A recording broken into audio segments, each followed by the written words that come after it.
Sales professionals, entrepreneurs, influencers, speakers. Listen, it's Dr. Delatorro. Are you tired of your presentations falling flat? Are you tired of that sense that you get when you're in front of an audience or you're in front of a prospect or a client that they're not getting what you're saying? Well, I've got some bad news for you. Your stories are boring and they're killing your sales, okay? But guess what? I'm so excited because I've got a special secret sauce formula that I'm gonna give you today that's gonna help you literally learn how to be masterful when you not just story tell, but when you story sell. These techniques and tactics alone are gonna help you to close better, increase your closing ratio, and be masterful on the stage. And stay till the end because I got a special powerful income generating bonus that's going to take you to the next level. First thing we got to do, because our stories are boring. My friend, your stories are boring and they're killing your sales. First thing you got to do if you want to take it to the next level is you got to determine the outcome of the story first, and then determine which story you want to tell. Most of us were taught backwards about storytelling and incorporating stories into presentations. Most of us were taught the old school method, which is 3 points in a poem. Give your client, your prospect, your audience 3 points, throw in a story, doesn't matter what story it is, and it's a great presentation. My friend, that could not be further from the truth. Why? Because here's the truth about stories. Every single audience listens to the same radio station. Are you ready? Watch this. Every audience listens to the same radio station. It's WIIFM. WIIFM. What's in it for me? So the reason why your current stories are killing your sales is because every single audience is listening to your story to determine what impact your story can have on them. They're not listening because they care about the actual factuals of your life. They're listening to your story to find out how your story can impact them.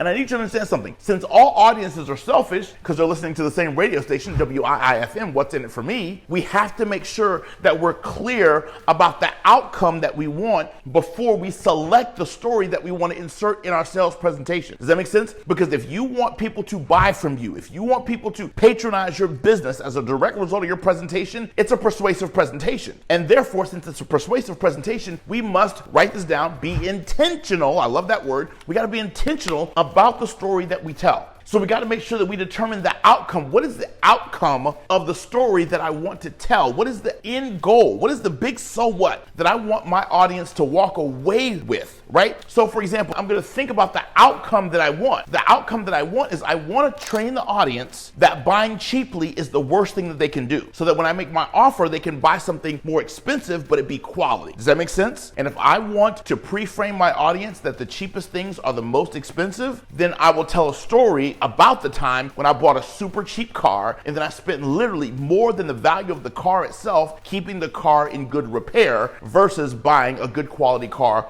off rip. Yeah, the quality car was more expensive, but guess what? The amount of time, money, energy, and days without that car that I lost was way more expensive than buying the better quality car. So don't think about story first, think outcome first. Does that make sense? Second thing you got to do, if you want to make sure that your stories are kicking butt and taking names and generating sales for your presentations and for your business, is you got to make sure that your stories are quick. Humanity's attention span has shifted. Do you know that current research says that the average human being has a shorter attention span now than a goldfish because of social media, right? And prime real estate today is not real estate. Prime real estate today is attention. The biggest thing about real estate today, the best real estate today is human beings' attention. Why? Because we are inundated with ads, artificial intelligence, social media. We're inundated with so much stuff that fights for our clients, customers, and prospects. What, y'all? Attention. So if you get their attention, you got prime real estate. Come on, somebody, isn't that good? So we have to treat that prime real estate of their attention valuably by telling quicker stories. If your whole presentation is 20 minutes and your story takes 10 of the 20 minutes, that's a long, drawn out, boring story that's killing your sales. And you gotta have someone in your life who's honest enough with you to tell you your story is boring, your story is whack, your story is unrelated, it's disconnected, and it takes too long for you to tell it in your presentation. Next thing you gotta do is you gotta make sure that your story is impactful. Does this story impact the people that I hope that it's gonna reach? Is it a story that I created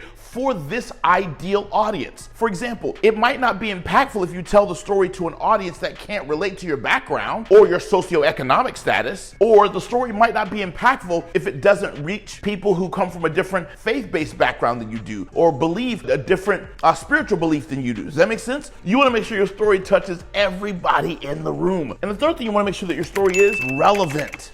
If I'm in front of pharmaceutical sales folks, I got to make sure my stories that I tell are relevant to that group. If I'm in front of a group full of farmers and I'm a speaker, I got to make sure that my story is relevant to that group. So I make sure that I use examples around growing if I'm talking to farmers. I use financial terms in my storytelling if I'm talking to financial services professionals and insurance professionals. Does that make sense? I use terminology in my storytelling that's relevant to that audience. That's how your sales are going to explode and grow, when your stories are quick, impactful, and relevant. Now, the third thing you gotta do, because your stories are boring and they're killing your sales, and we're gonna do this instead, right, is we're gonna remove any and all details about the story that don't lead us to a clear takeaway. One of the number one reasons why your story takes so freaking long and it ain't quick is because you have a lot of unrelated elements in your story that aren't related to the takeaway. So for example, right, if you're telling a story and the weather on the particular day when the situation happened does not pertain to the outcome that you want from the story, I'm gonna leave the weather out. Does that make sense? So let's go back to my example of how I bought that really cheap car and it cost me so much money to repair, right?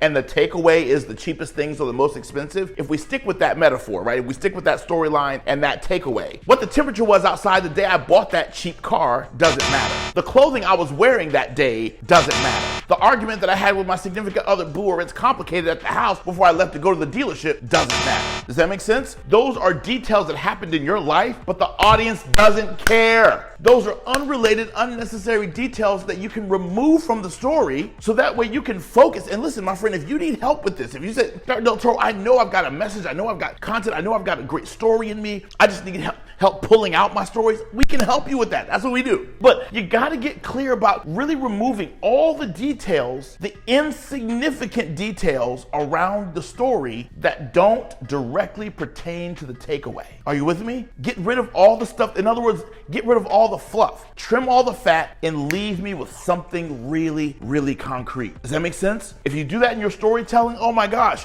you'll tell a quicker, more related, more connected story to your audience, your client, your prospect. They'll get the point, and guess what? Your sales will explode, right? Number 4, if you want to tell better stories and close more sales as a direct result of this, my friend, I want you to crush your sales. I want you to get massive income when you use storytelling in your presentations, in your persuasive presentation. Listen, I want you to practice that story on a variety of audiences. One of the biggest problems that I see a lot of salespeople and entrepreneurs have is they tell the story and they build stories into their presentations, but they don't practice it on a variety of different audiences. And my friend, even top comedians will practice their presentation on multiple audiences to make sure that the story really is going to land. Will it land with a Jewish audience? Will it land with a Christian audience? Will it land with a Protestant audience? Will it land with people who are in the city as well as people who are living rurally? You want to make sure that you practice your story on a variety of audiences so that way when you tell it, everybody gets it. See, this is why I love to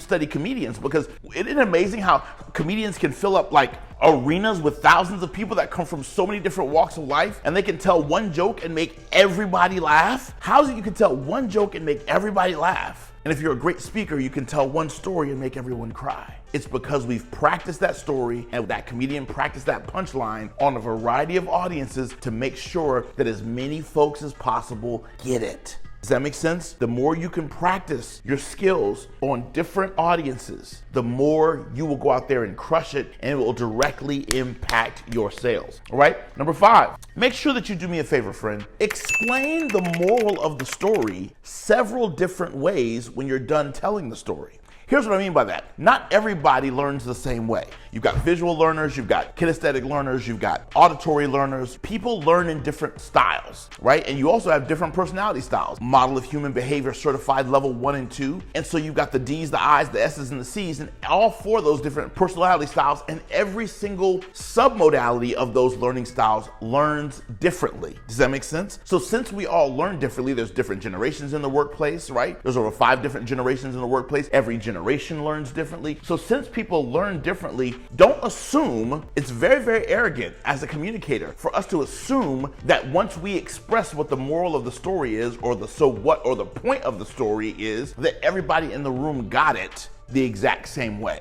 That's why it's vitally important during your presentation that you come at the moral of the story from every direction. Does that make sense? So going back to my example, cheapest things are the most expensive. So ladies and gentlemen, don't just settle for the cheap house. Buy a nice quality home that you won't have to use the warranty as much. Don't just settle for the cheap vacation because it costs you less. Spend more on that vacation so that your family won't have to worry about whether the flight takes off on time, whether the hotel's gonna be ready when you get there, whether the excursion's gonna take off regardless of the number of people registered for that particular activity. Don't just buy the cheap belt. Get a good quality leather belt that's got 2 colors, one on each side, so that way you can use it with multiple outfits and you can use it over and over again. So when you're on stage giving that presentation, your belt doesn't pop and your pants drop in the middle of your audience, right? So come at the moral multiple different ways, so that people get what you mean if the moral was the cheapest things are the most expensive, okay? Invest in quality. If the moral of the story is invest in quality, does that make sense? Because the cheapest things are the most expensive, then come at that moral 4 or 5 different ways to make sure that everybody in your audience fully gets it.